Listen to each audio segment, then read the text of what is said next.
And lastly, at the beginning of the year, Checkpoint Sungani Piri highlighted the barriers disabled children face when it comes to accessing quality education. She introduced us to Sisanda, a feisty little girl from KZN who attended school briefly but whose mother struggled financially to keep her in school. Sisanda, who has a passion for education, was forced to drop out. After our episode aired, things changed for the better for Sisanda and her mother.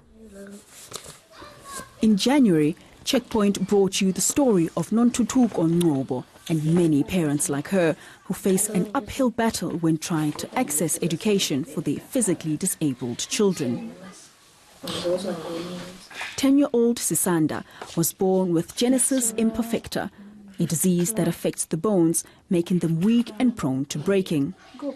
Waphinda mase sewufunda wafunda ekuphileni primary khona njalo bekhale njalo kuthiwa ingane izophuka fanele uzame indlela yokuthi ingane uyifunele isikole njalo ngihlale ngisola ama complaint. Of the 3,760 schools in KwaZulu-Natal, only 44 cater for special needs. This means a long commute for those who live far from these centers of learning. For those who cannot afford transport costs, the only other option is to forfeit an education. An admission to open a school in 2017 offered some hope for Sisanda. Ukubona wami isikole nokuthi ngibone eklasini lakhe and eklasini lakhe kukhona vele ingane OI afunda nayo eklasini. Ngajabula kakhulu ngaleso sikhathi ngifuna uqamba manga even ngisho ma sajabula kakhulu la ekhaya.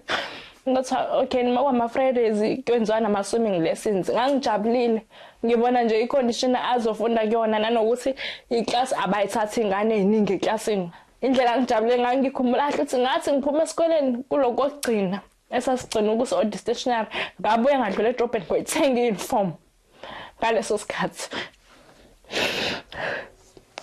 Nontuthuko had saved for more than 8 months to buy school uniform, stationery and to pay the registration fee.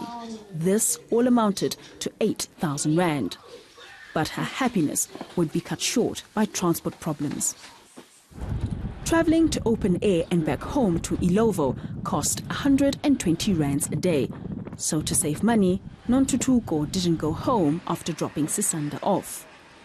Ngibele naye taxi ngimisa esikoleni ngifike esikoleni ngimlinde afunde aze aqede bese ngiphinde futhi ngiyamthatha sakwenza lokho January waphela. At the end of January, the school head asked that she stop loitering outside. She sought alternative ways to get her child to school but was unable to find safe and reliable transport, so Sisanda was forced to drop out.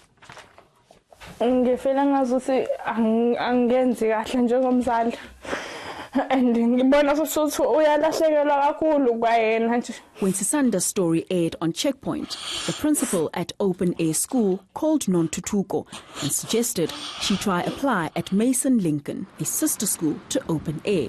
She did, and Sisanda was accepted. Sisanda is now in boarding school, a situation that's offered Nontuthuko an opportunity to go back to work. Ungena wakhe esikoleni kungijabulise kakhulu because ngikwazile nami ukuthi ngithole umsebenzi okuyimanje engihamba njalo kusengeva njalo kusengimsebenzini ngibuye ntambama yena vele uhlala esikoleni ngiyakwazi ukuthi ngiyoko ngombheka nangama weekends noma ngimlande akunankinga nje ngijabule kakhulu right. Sisanda can now dream about the future. Ufuna ukuba yini mase usuqedile ukufunda usumdala? Dokotela. Indaba uthanda ukuba udokotela? Uthanda abantu. Uyathanda ukusiza abantu? Uthanda mhlawumbe ufuna ukuba udokotela abantu abadala, udokotela weingane, udokotela wezilwane, uthanda ukudokotela wani? Ingane. That's all from us this week. Please do give us your feedback. Our Twitter handle is @checkpoint_ENCA and our email address checkpoint@enca.com. Thanks for watching. I'm Ngibile Mabuse.